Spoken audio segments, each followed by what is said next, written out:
Oremos. Amado Señor, ayúdanos por favor, por amor de tu nombre en esta mañana, a poder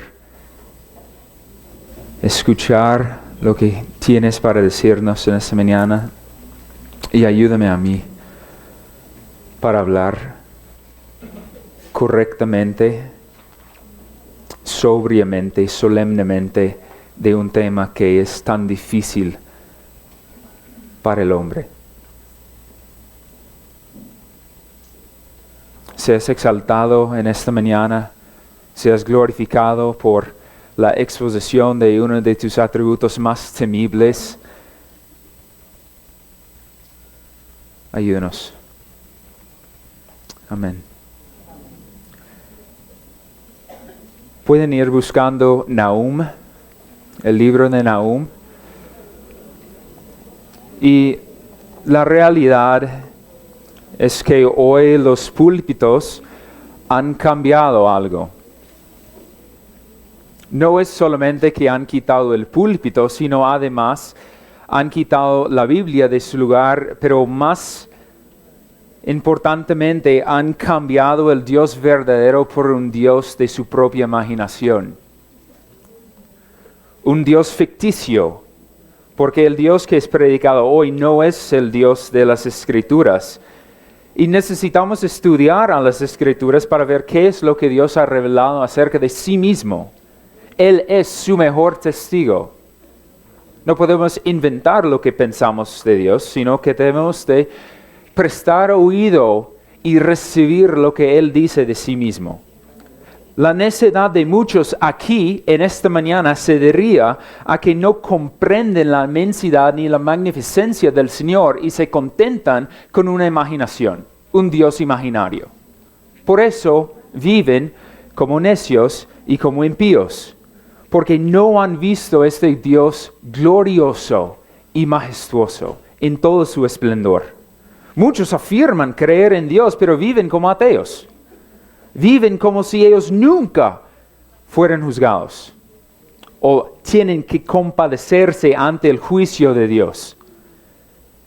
Han olvidado que está decretado que los hombres mueren una sola vez y después de esto, el juicio. Han sido completamente engañados en cuanto al Dios verdadero de la Biblia. No han tenido en cuenta horrenda cosa es caer en las manos del Dios vivo. Temen a los hombres, pero no temen al que deben temer. Deben temer a aquel que puede hacer perecer tanto el alma como el cuerpo en el infierno. El resultado de semejante distorsión de la persona inviolable del Señor ha hecho que el temor de Jehová ha bajado por el piso o es inexistente. ¿Dónde está el temor del Señor? ¿Dónde está este temblor que necesitamos tener cuando nos acerquemos y cuando pensamos en el Señor omnipotente? No hay temor, no hay temblor. No hay pavor, no hay referencia ni siquiera en lo más mínimo. No hay humildad ante el Señor, porque erróneamente piensan que Dios es como usted. Erróneamente han creado una imagen de un ídolo y lo han reemplazado por el Dios verdadero de las Escrituras. Por tanto, no pueden comprender al que se conoce en las Escrituras como el Dios de las venganzas. Es algo foráneo para muchos de ustedes porque han sido expuestos y enseñados un Dios falso, un Dios imaginario. El título de este sermón es Las características de la ira del Señor. Y no vamos a hablar sobre la ira histórica, temporal o escatológica del Señor, sino que vamos a hablar de la ira final, la ira eterna, la ira imparable del Señor, apuntando a esta ira consumidora. En este sermón veremos 10 características de la ira del Señor para que se arrepienten y creen en Jesucristo. Veremos 10 características de la ira del Señor para que ustedes puedan tener temor a este Dios y adorarle, porque Él es glorioso. Mi súplica a Dios en esta mañana es que puede salvar a las personas que todavía están lejos de Él.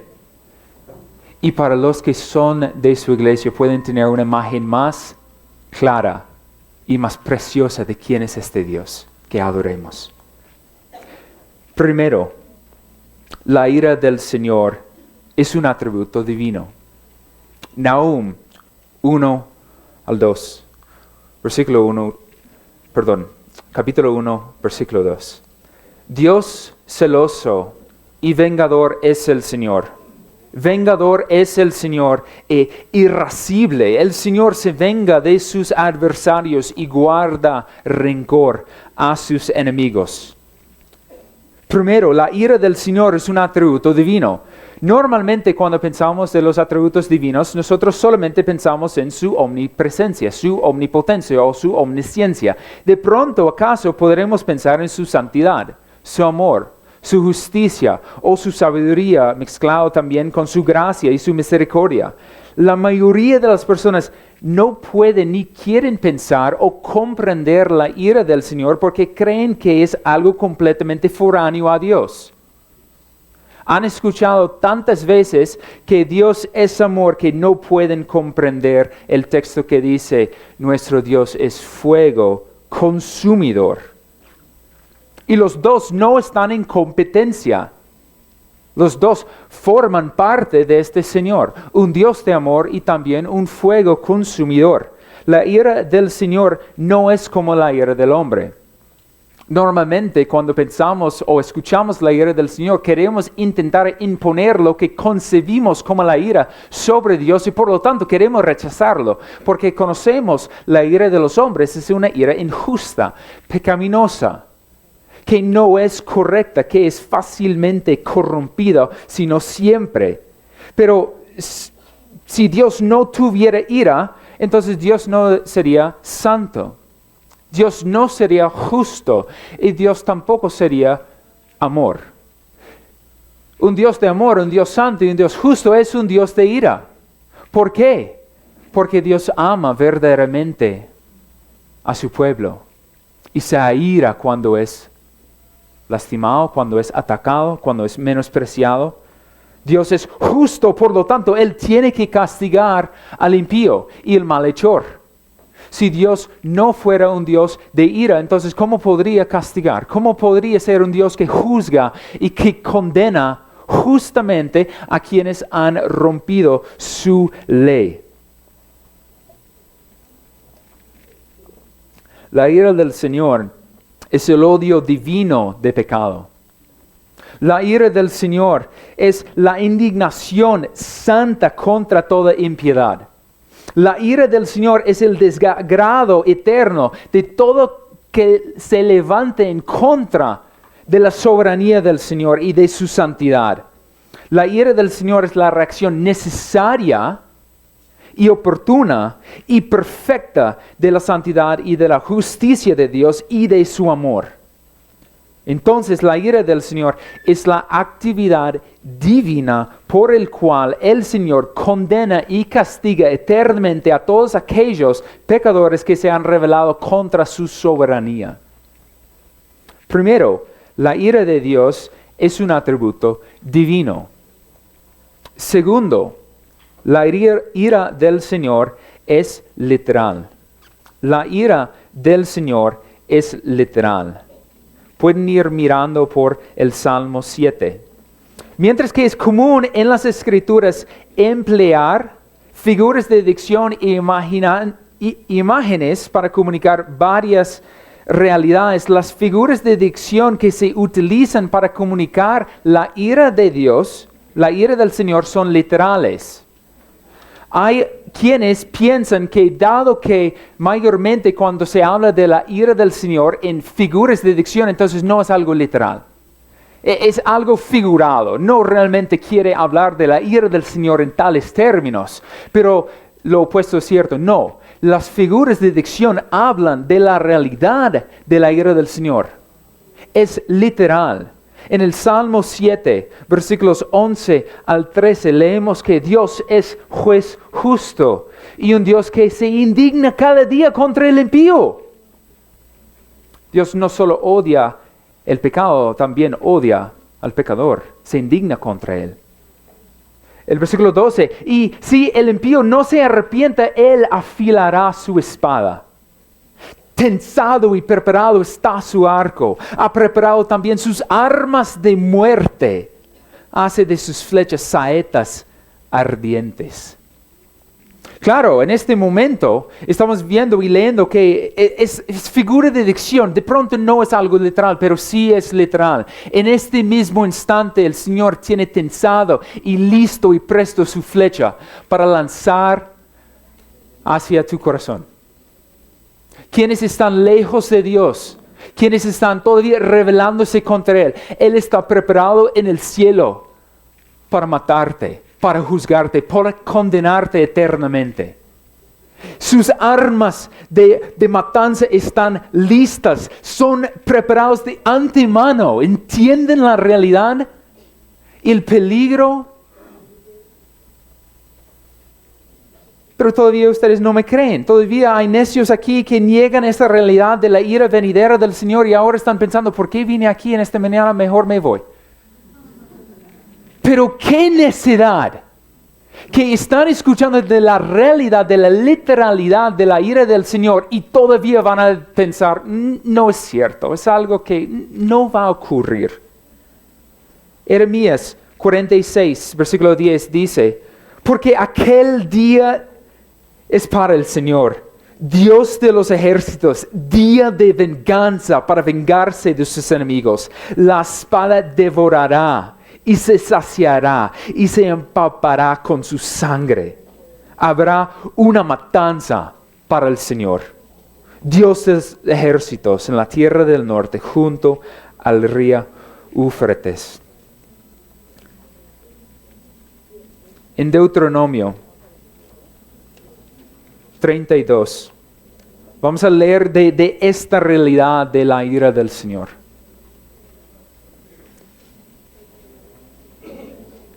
Las personas no entienden el peligro en el cual que se encuentren. Viven sus vidas porque ven cada día misericordia y gracia y favor. Y es increíble porque el Señor, aún siendo un Dios airado contra los pecadores, les dan tantos beneficios. Es increíble su paciencia. Pero Deuteronomio 32, 35. Aquí es donde el Señor dice por primera vez claramente, mía es la venganza y la retribución. A su tiempo el pie de ellos resbalará, porque el día de su calamidad está cerca. Ya se apresura lo que les está preparado. La ira del Señor es literal. El versículo 40. Ciertamente alzó a los cielos mi mano y digo, ¿cómo que vivo yo para siempre cuando afilé mi espada flameante y mi mano empuñe la justicia? Me vengaré de mis adversarios y daré el pago a los que me aborrecen. Embriagaré mis saetas con sangre y mi espada se hartará de carne de sangre de muertos y cautivos, de los jefes de larga caballería del enemigo. Sí, es figura de dicción, pero habla de una realidad. ¿Puedes comprender el peligro? ¿Puedes entender el peligro de todo aquel que será y es objeto de la ira del Señor? No lo podemos imaginar. Segunda, la ira del Señor es literal. Tercero, la ira del Señor es inevitable. Puedes burlar de la ira del Señor, puedes pensar que no va a venir, puedes simplemente pretender que cuando llega o si llega vas a poder escapar de ella. La ira de Dios es inevitable, es ineludible, es algo irrevocable y es inapelable. Cuando la ira viene, viene completamente y totalmente. No hay manera en que puedes evitarlo. No hay forma de evadir o impedir o aplazar, porque tendrá que compadecerse ante el tribunal del Señor, sí o sí. Nahum 1:6 dice lo siguiente: en presencia de su indignación, ¿quién resistirá? ¿Quién se mantendrá en pie ante el ardor de su ira? Su furor se derrama como fuego y las rocas se despedazan ante él. ¿Quién va a poder resistir su ira? ¿Quién va a poder esconderse de él? Nadie puede resistir, nadie puede excusarse, nadie puede esconderse de esta ira. Cuando viene con todo. Ustedes seguramente han leído en Apocalipsis capítulo 6, cuando los hombres están gritando a las montañas: caed sobre nosotros, escondernos de la presencia del aquel que está sentado en el trono y de la ira del Cordero. Literalmente las personas en la ira escatológica están gritando a las montañas para que les esconden de su ira y de su furor. Y eso ni siquiera está hablando de la ira final, eterna, que el Señor tendrá para todos aquellos aquí sentados que siguen en sus impiedades y rehúsan creer en el Hijo de Dios. Cuánto más terrible será la ira interminable del Señor. No lo podemos comprender ni siquiera. En Jeremías capítulo 11, versículo 11, añade esto: por tanto, así dice el Señor, y aquí traigo sobre ellos una calamidad de la que no podrán escapar. Aunque clamen a mí, no los escucharé. Y todavía hablando de ira escatológica, ira temporal que va a pasar a los hombres todavía en este cuerpo mortal. Pero la ira interminable del Señor es inevitable, aquella ira final. Cuando llega esta ira, cuando llega este juicio, no hay más chance. No hay más oportunidad. Cuando mueres, es lo que fue y no hay echa para atrás. Si hoy mueres y estás fuera de Cristo, vas a ver un Dios airado y temible. Y ahí vas a entender lo que estoy diciéndoles hoy. Tercero, la ira del Señor es inevitable. Cuarto, la ira del Señor es retributiva. La ira del Señor es retributiva. Pueden ir buscando Apocalipsis 20. La ira del Señor no es disciplinaria o reformatoria, no es correctiva, ni tampoco es vindicativa. La ira del Señor es retributiva, lo cual quiere decir que el Señor va a pagar y va a juzgar y va a condenar a cada uno según sus obras, perfectamente. Apocalipsis 20, versículos 11 en adelante, dice así: y vi un gran trono blanco y al que estaba sentado en él, de cuya presencia huyeron la tierra y el cielo, y no se halló lugar para ellos. Y vi a los muertos, grandes y pequeños, de pie delante del trono, y los libros fueron abiertos, y otro libro fue abierto, que es el libro de la vida, y los muertos fueron juzgados por lo que estaba escrito en los libros, según sus obras. El Señor tiene una ira preparada, guardada, y aún está derramando su ira sobre este mundo en forma temporal, pero no es todavía esta ira retributiva, completa, imparable del Señor. Claramente el juicio del Señor pagará con condena a todos aquellos que pecaron y se rebelaron contra el Señor. No habrá remedio para ellos. La ira del Señor no tiene el propósito de reformar a los hombres. Es un pensamiento falso. Esa idea católica, que un purgatorio, necios, ignorantes y ciegos y mentirosos. Ellos no aman a nadie. Ellos aborrecen a cada persona. Primero por predicar un evangelio falso y que no salva a nadie. Pero segundo por decir que las personas no van a ser juzgados y van a ser condenados. Y los que dicen que hay una aniquilación, como los testigos de Jehová, ellos son necios, ignorantes y odian a las personas. Porque ¿qué importa si alguien no cree en Cristo? Va a ser aniquilado. Pero la ira retributiva del Señor, eso es algo temible. Donde el Señor va a castigar cada pecado de los hombres. Dado que todas las obras de los hombres, aparte de Cristo, no pueden ser ejercitados en fe, entonces todo lo que hace en su vida es pecado. Todo lo que no precede de fe es pecado. Eso significa para quienes están lejos de Dios, quienes no están en Cristo, cada día, cada respiro que tomas, estás pecando contra este Dios, acumulando más y más ira. ¿No temes esa retribución? ¿No tiemblas ante solamente la posibilidad que esto podría ser real? El hombre sabio ve a la tormenta y se esconde. Cristo es el único refugio para huir y escapar de esta tormenta de furia y de ira que el Señor traerá sobre los impíos. Cuarto, la ira del Señor es retributiva.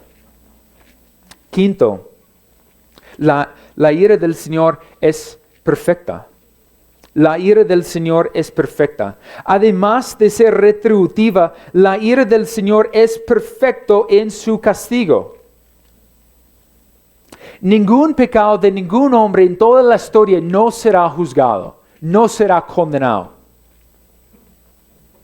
El Señor en su omnisciencia juzgará perfectamente cada pecado, sin faltar ninguno de ellos. Hebreos 4:13 dice así, y no hay cosa creada oculta a su vista, sino que todas las cosas están al descubierto y desnudas ante los ojos de aquel a quien tenemos que dar cuenta. El Señor ve. El Señor ve. Él no está cegado por nada. Sabe exactamente lo que hemos hecho, todos. Y por eso su ira es perfecta. Porque nada escape de sus ojos. ¿No han leído incluso lo que Jesús dijo en Mateo capítulo 12? Y yo os digo que de toda palabra vana que hablen los hombres darán cuenta de ella en el día del juicio. Porque por tus palabras serás justificado y por tus palabras serás condenado. Aún hasta las palabras mismas serán juzgadas.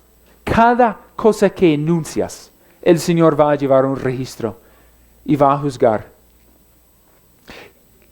Una justicia, una ira perfecta. Cada día los impíos están acumulando más y más ira para ellos en el infierno. Hay niveles, por decirlo así, de grados de temperatura en el infierno según las obras de los hombres. Y eso es algo tan temible si lo entendemos en realidad. Sería mejor para un impío que nunca se va a repetir que muere ya mismo. ¿Por qué? Porque cada día va a ir acumulando más y más furia, más y más ira. No, qué terror ante tal realidad. Literalmente cada instancia de aquella vida lejos de Dios solamente está agravando su tormento en el infierno. Romanos 2:5 dice, mas por causa de tu terquedad y de tu corazón no arrepentido, estás acumulando ira para ti en el día de la ira y de la revelación del justo juicio de Dios. El Señor retribuirá perfectamente según su juicio en el derramamiento de su ira sobre los impíos. Ningún pecado va a ser olvidado. Y por eso podemos entender cuando el Señor dice, mía es la venganza, porque un cristiano no busca venganza porque sería algo tan pequeño en comparación. Nunca debemos desear la muerte del impío para nada, porque sabremos dónde irá. Pero por eso no hay necesidad de buscar venganza en esta vida, porque aún lo peor que podemos hacer ni siquiera es una gota en comparación con la ira que el Señor va a derramar sobre aquellos impíos que no se arrepientan. Quinto, la ira del Señor es perfecta. Sexto, la ira del Señor es terrible. La ira del Señor es terrible. No existe una sola palabra que puede captar o que puede expresar o que puede describir la ira del Señor. Palabras quedan cortas. Podemos decir que la ira del Señor es aterradora, espantosa, horrible, pavorosa y horrenda, y ni siquiera estamos entendiendo lo que es realmente. Porque son palabras inadecuadas para describir algo indescriptible. Por eso ninguna clase de lenguaje figurado, ni siquiera, ni figuras de dicción pueden adecuadamente ilustrar esa clase de ira que el Señor va a derramar.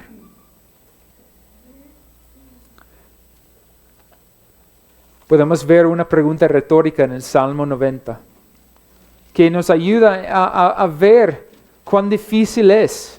Salmo 90, versículo 11. ¿Quién conoce el poder de tu ira y tu furor conforme al temor que se te debe? O sea que ni siquiera es posible para el ser humano comprender o imaginar qué clase de furor, qué forma de poder en el derramamiento de la ira del Señor.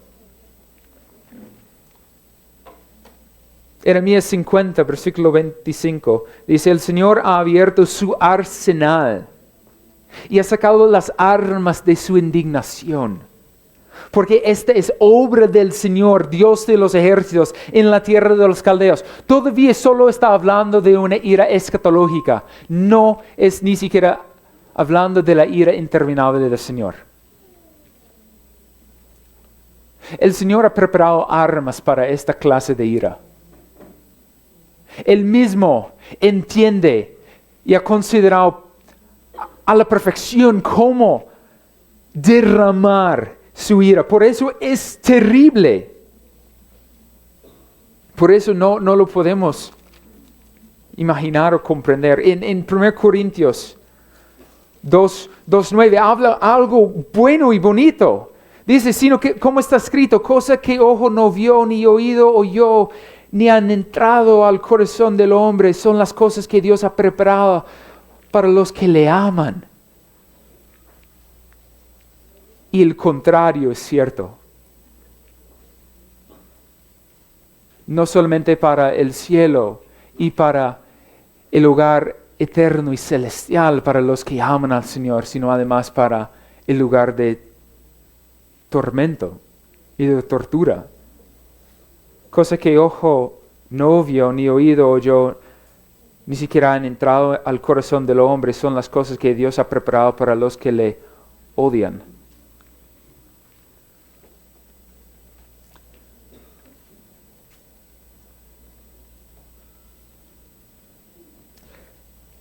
La ira del Señor es infinita. Nadie puede imaginar la tortura que existe en tal lugar. En Isaías 66, versículo 24 dice, cuando salgan, verán los cadáveres de los hombres que se rebelaron contra mí, porque su gusano no morirá, ni su fuego se apagará, y serán el horror de toda la humanidad. Sexto, la ira del Señor es terrible. Isaías 66, versículo 24. El último versículo en Isaías. Séptimo, la ira del Señor es consumidor. La ira del Señor es consumidor. Solamente para enfatizar lo terrible de la ira del Señor y la condena infernal, hay que comprender la misma naturaleza de esta realidad. El Salmo 11, versículo 6, dice lo siguiente: sobre los impíos hará llover carbones encendidos, fuego, azufre y viento abrasador será la porción de su copa. Cuando escuchamos cada vez estos lenguajes figurados, están intentando comunicarnos cosas indescriptibles, como hemos visto. Son realidades que no tiene forma de expresar. Pero una y otra vez estas palabras nos están intentando describir la ira indescriptible del Señor. En el Evangelio de Mateo, capítulo 10, versículo 28, dice lo que ya hemos leído. Y no temáis a los que matan el cuerpo, pero no pueden matar el alma. Más bien temer a aquel que puede hacer perecer tanto el alma como el cuerpo en el infierno. La ira del Señor es consumidor porque no es solamente hablando de una existencia corporeal en el infierno, lo cual en sí mismo sería espantoso. No es solamente una aflicción física y corporeal, sino que además es espiritual y racional. Muchas personas solamente pueden pensar en tortura física, en tormento corporeal, pero además hay la misma tortura será proporcionada para el alma.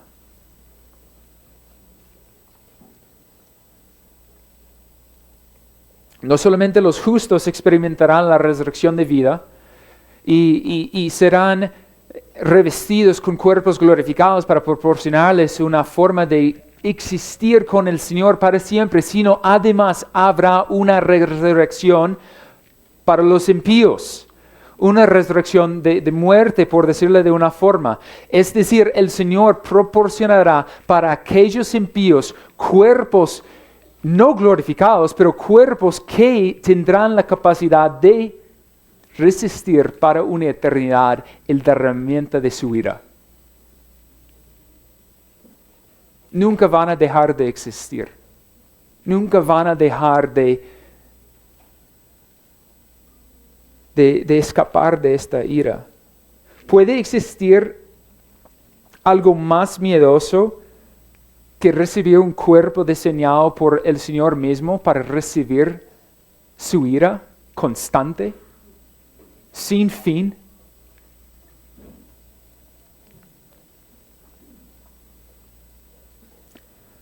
Todo parte de lo que el hombre es experimentará la ira del Señor en su cadena. Por eso, séptimo, la ira del Señor es consumidor. Octavo, la ira del Señor es eterna. Ya se ha mencionado en algunas ocasiones que esa ira es eterna, que es la ira final. No estamos hablando de la ira histórica o temporal o escatológica. Estamos viendo hacia el futuro la ira interminable del Señor y por eso enfatiza que la ira del Señor no es temporal, no es momentáneo. No es algo que solamente es por 1000 años o por 100,000 años. Incluso en la historia de la iglesia, la doctrina de la ira eterna del Señor era tan difícil que ellos formulaban que después de 100,000 años o algo así, habrá un solo descanso para arrancar de nuevo. Pero la Biblia no enseña eso. La Biblia usa una palabra muy, muy clara, eterna. Es la misma palabra que se usa tanto para la vida eterna como la muerte eterna o la condena eterna. Y eso tiene sentido, porque si la bondad y la gracia del Señor va a ser una gracia y una bondad para siempre, pues también su ira, su enojo, su disgusto. Mientras que muchas personas piensan que esa clase de ira es injusta, tenemos que entender a quién estamos hablando. En Daniel, capítulo 12, versículo 2, habla de esas dos realidades en cuanto a las resurrecciones que nos esperan. Y muchos de los que duermen en el polvo de la tierra despertarán, unos para la vida eterna y otros para la ignominia, para el desprecio eterno. Dos resurrecciones, dos estados eternos, entre el cual no hay forma de pasar el uno del otro. Y mientras que muchas personas piensan y han escuchado todo lo que han visto claramente enseñado en las Escrituras, van a decir que eso es injusto. Eso no tiene sentido. Una ira eterna, una ira consumidor, una ira terrible por unos cuantos pecados. Muchos de ustedes lo están pensando en este momento, pero no saben ante quién han pecado. Por eso piensan que simplemente están pecando contra el vecino o contra un familiar más, pero no comprendes, ni siquiera te es posible ver quién es Dios en toda su gloria y esplendor y santidad. En la antigüedad, más que ahora, porque ya hay un menosprecio grandísimo hacia los líderes, pero antes, en la antigüedad, si alguien hubiera hecho cualquier cosa para ofender un monarca, un rey, un soberano, ¿cuál sería la sentencia? Muerte. ¿Por qué? Porque Él es el soberano, Él es la ley en sí mismo, representativo en su posesión. ¿Y cuánto más Dios? Si ante un ser finito existe pena capital, existe la muerte repentina, ¿cuánto más alguien que está blasfemando todos los días de su vida y viviendo en rebelión contra un Dios que solamente te ha mostrado gracia y favor y bondad? La paga de pecado es muerte y la paga del pecado contra un Dios santísimo y infinito es una condena eterna. No hay forma de evitar eso. Y si creen todavía que es injusto, realmente piensan que Dios es como usted. Realmente no entienden quién Él es. En su santidad, en sus perfecciones, en su majestad. Todos resucitarán para continuar una existencia eterna. Los que creyeren en Cristo y se arrepintieron de sus pecados y también los que no lo hicieron. Según Tesalonicenses 1:9 dice así: estos sufrirán el castigo de eterna destrucción, excluidos de la presencia del Señor y de la gloria de su poder. Cada momento de su existencia sabrán dolor, sufrimiento, aflicción y tortura. Nunca habrá reposo, nunca habrá descanso, nunca habrá ni un solo segundo de aquella condenación donde hay alivio. Y aún eso incluso será una causa de mayor angustia, de mayor tormenta, sabiendo que nunca puedes escapar, que nunca hay forma de echar para atrás, que nunca hay cambio.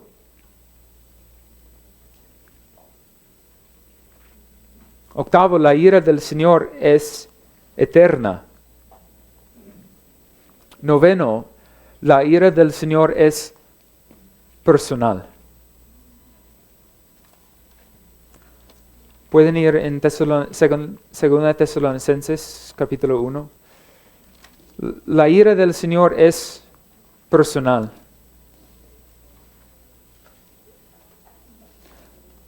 Ahora apenas hemos leído en 2 Tesalonicenses acerca de esta condena eterna.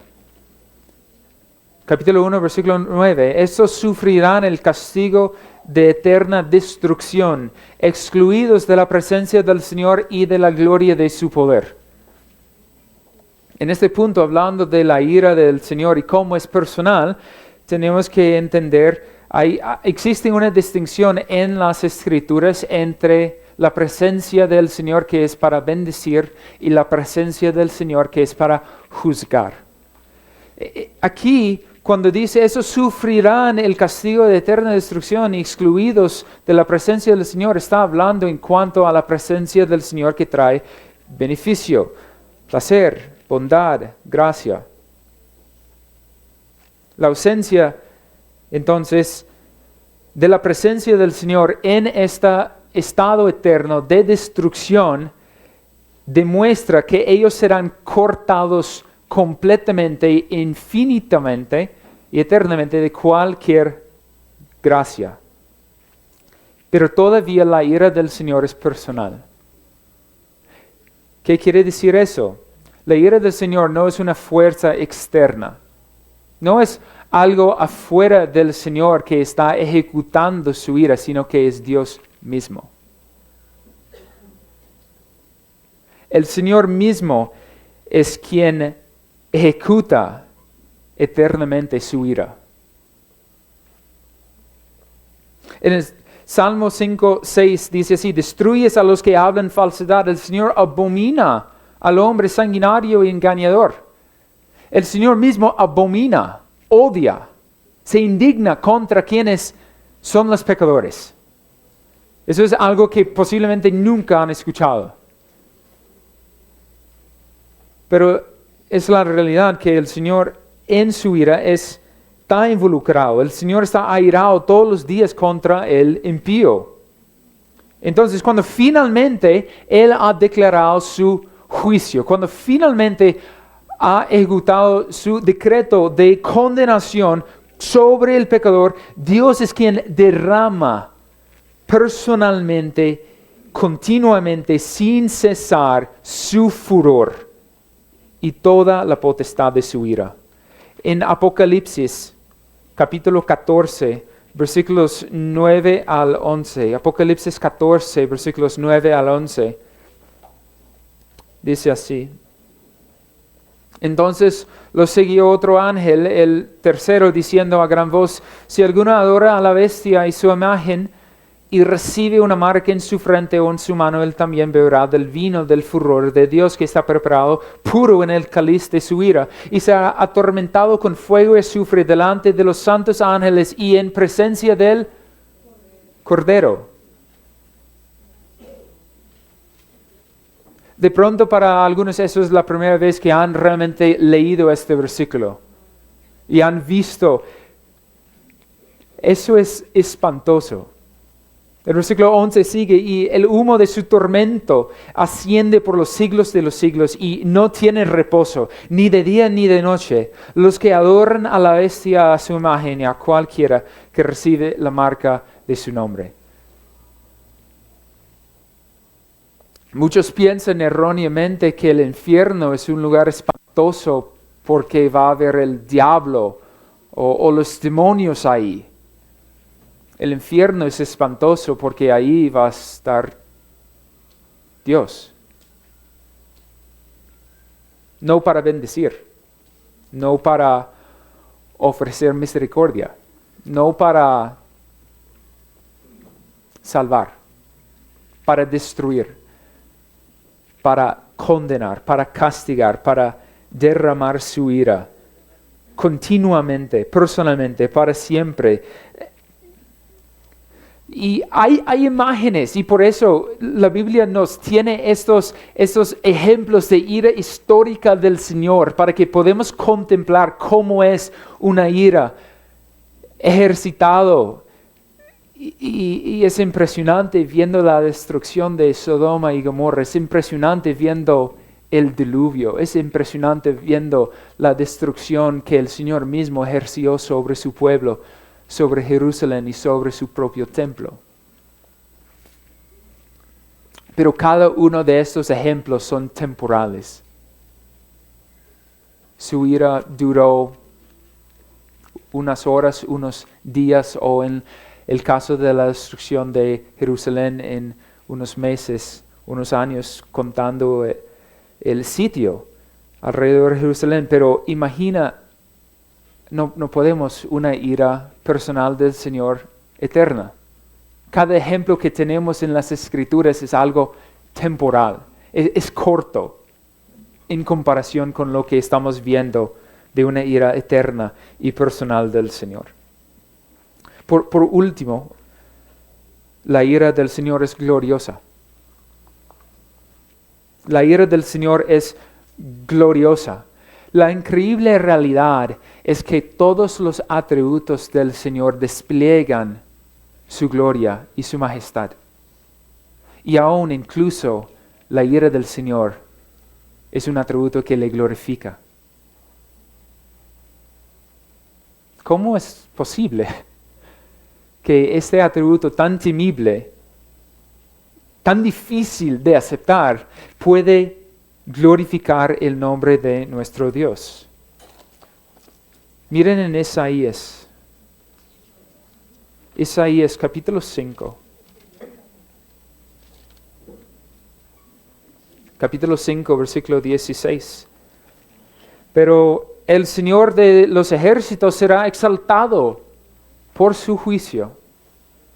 El Señor de los ejércitos será exaltado por su juicio. El Dios santo se mostrará santo por su justicia. Ustedes no pueden dividir los atributos de Dios. No es posible. Si Dios no es santo, si Dios no es airado, entonces Dios no puede ser glorificado. Porque sería un Dios injusto, no santo, impío incluso. El Señor mismo es quien abomina a los pecadores y quien derrama sobre ellos su justicia, para que su justicia le magnifique. Su santidad será exaltado.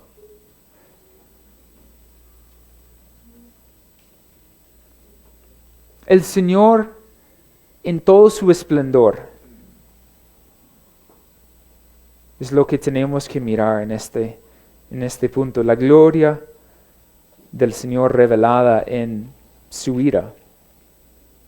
En Ezequiel 28, versículo 22, dice así: He aquí estoy contra ti, Sidón, y seré glorificado en medio de ti, y sabrán que yo soy el Señor cuando ejecute juicios en ella, y manifieste en ella mi santidad. El Señor es glorificado en medio de sus juicios, en medio de su justicia. Entonces, al contemplar este atributo del Señor, es algo que debería provocar en nosotros alabanza. ¿Y por qué alabanza? ¿Cómo es posible que podemos alabar a este Señor en la ejecución de su ira? Pues tenemos que recordar quiénes éramos. En Romanos capítulo 9 podemos ver claramente cómo es posible que la ira del Señor es gloriosa. ¿Cómo es posible que a través de la manifestación del juicio del Señor todos sabrán quién Él es? Y eso es lo impresionante. En el juicio final, todos los hombres sabrán quién es el Señor en toda su gloria. Solamente sus hijos para vida eterna. Pero mira Romanos 9, 22 al 23. Y que si Dios, aunque dispuesto a demostrar su ira y hacer notorio su poder, soportó con mucha paciencia a los vasos de ira preparados para destrucción, lo hizo para dar a conocer las riquezas de su gloria sobre los vasos de misericordia, que de antemano Él preparó para gloria. Es increíble cuando entendemos la ira del Señor. Para los que están en Cristo, para los que han sido redimidos, cuando hablamos de todo eso, eso debería traer pavor y alabanza, temor y adoración. ¿Cómo es que yo era digno completamente de todo lo que apenas describiste, Benjamín? Pero ahora no voy a ser receptor. ¿Cómo es posible que ahora no voy a ser el objeto de la ira del Señor, sino por todo lo contrario, voy a ser objeto de su amor? La ira del Señor no es solamente gloriosa en sí misma, porque la ira del Señor expone y magnifica su misericordia. Y no hay contraste entre estos dos atributos, pero se ve con más claridad cuán terrible es su ira y cuán inmerecida es su misericordia. Y en un punto como ese debemos simplemente proclamar con Pablo: oh profundidad de las riquezas y de la sabiduría y del conocimiento de Dios, cuán insondables son sus juicios, inescrutables sus caminos. Por último, la ira del Señor es gloriosa. ¿Cómo eso aplica a nosotros? Solamente voy a hablar de dos aplicaciones puntuales en esta mañana. Huid de la ira venidera y proclamad la ira venidera. Jesús en Lucas 12:5 dice así: temed al que después de matar tiene poder para arrojar al infierno. Sí, os digo, a este temed.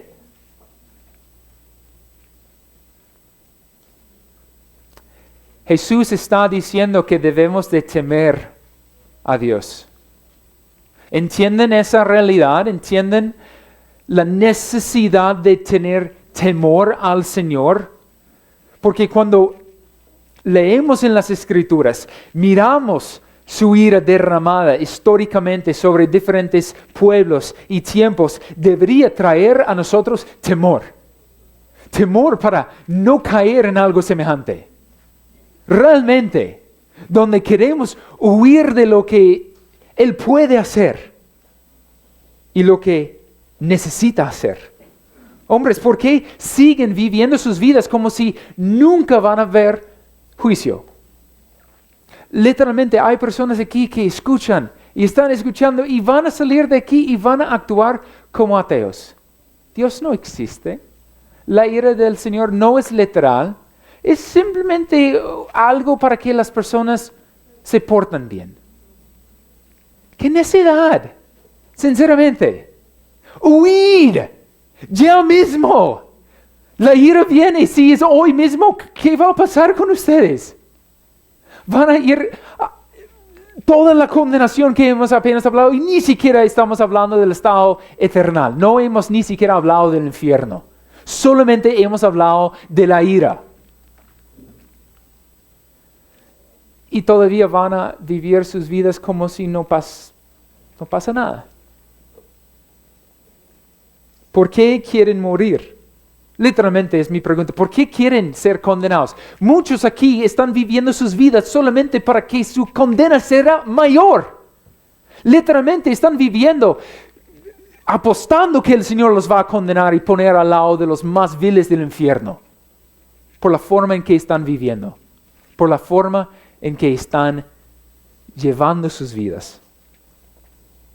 ¿Por qué cuentan por inmundo o indigno la sangre del Cordero?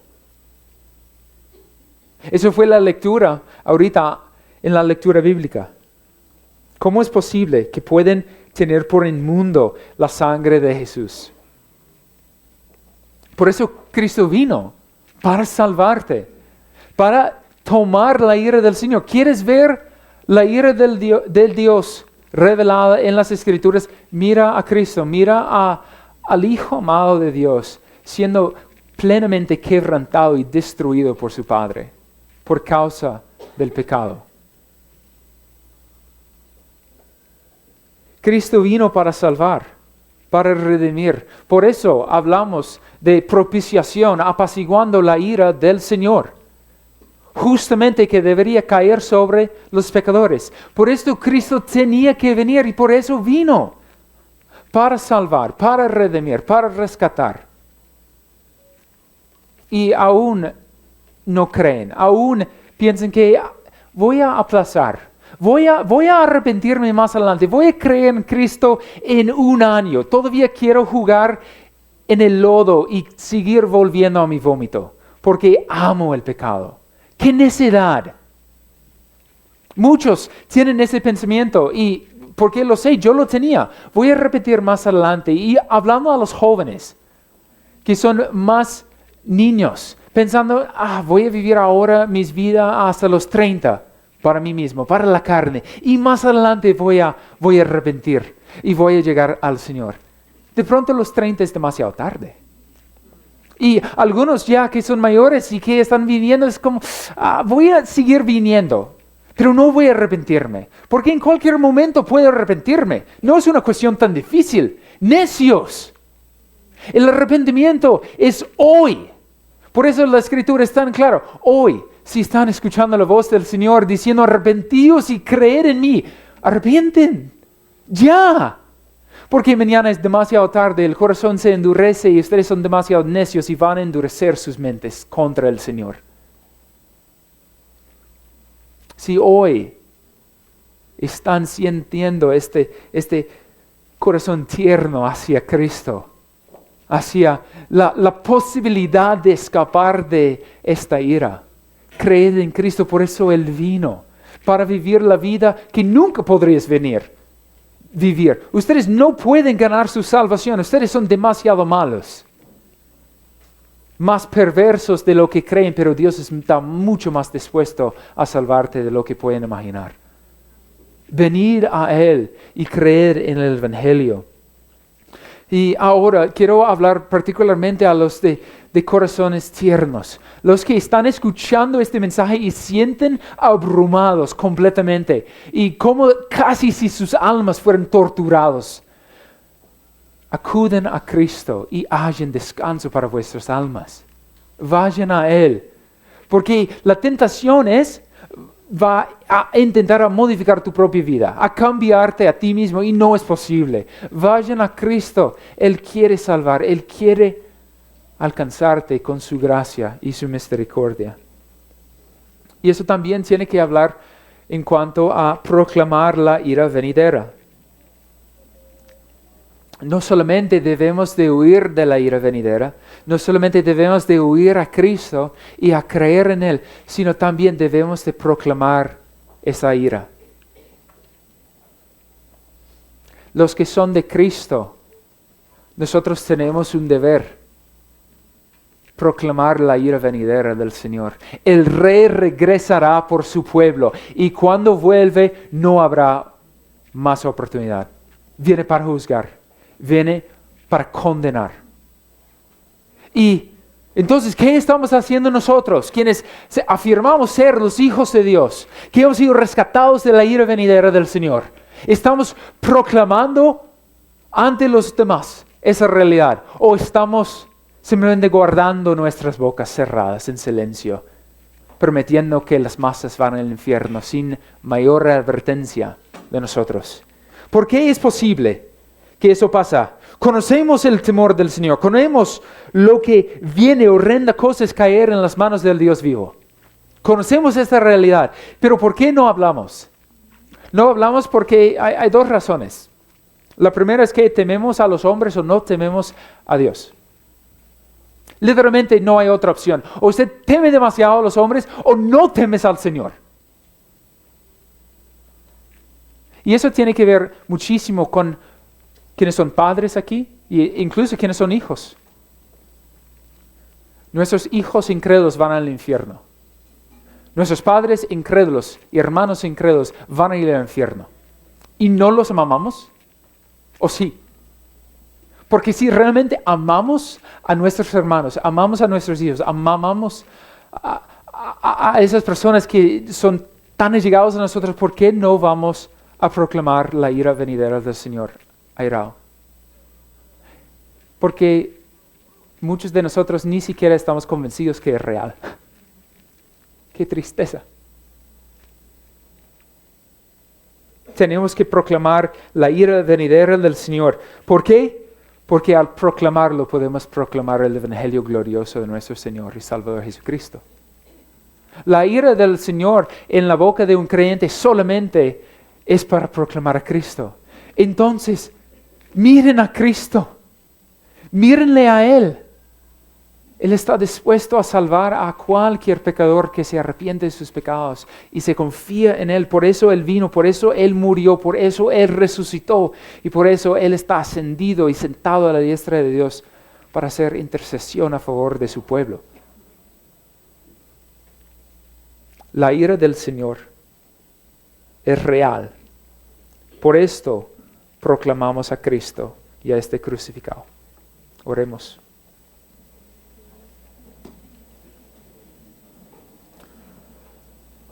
Oh amado Señor, ayúdanos en nuestra incredulidad. Y para muchos es una incredulidad a la realidad y a la inminencia de tu juicio y de tu ira. Gracias por la claridad con que nos hablas en tu palabra acerca del infierno y de la ira venidera, para que tenemos más comprensión de la necesidad de predicar a Cristo y a Él crucificado. Salva a nuestros familiares y a nuestros hijos, por favor. Rescátalos por amor de tu nombre. Amén.